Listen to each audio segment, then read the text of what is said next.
দৰ্শকপ্ৰেমী ৰাইজক আমি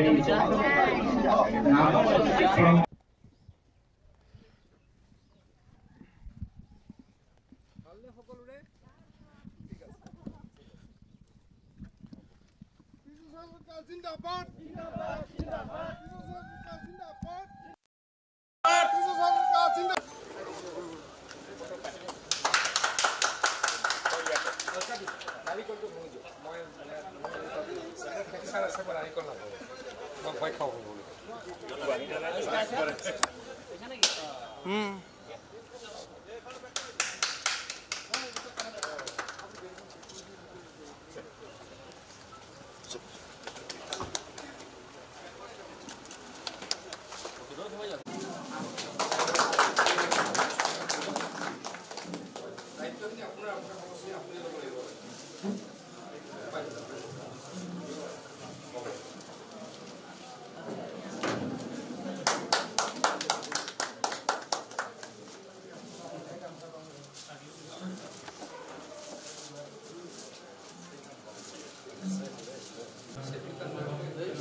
থাৰ এই কাৰ্যালয়টোৰ কাৰণে অসম চৰকাৰৰ পৰা আমি 50 লাখ টকা দিয়াৰ ব্যৱস্থা কৰিছিলোঁ।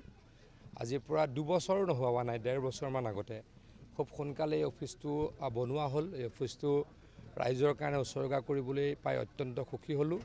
আশা ৰাখিছোঁ সূত্ৰধৰ ছাত্ৰ সন্থাই সম্প্ৰদায়টো বা জাতিটোৰ ৰাইজৰ কাৰণে কাম কৰিব, অঞ্চলটোৰ কাৰণে কাম কৰিব আৰু সকলোৱে মিলা প্ৰীতিৰে সকলোৱে অসমৰ হৈ কাম কৰিবলৈকে চেষ্টা কৰিব।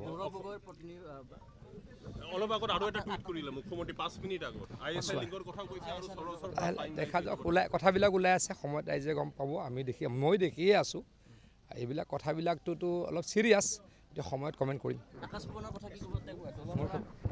আৰু অখিল গগৈ 2 মাহ টাইম দিছে।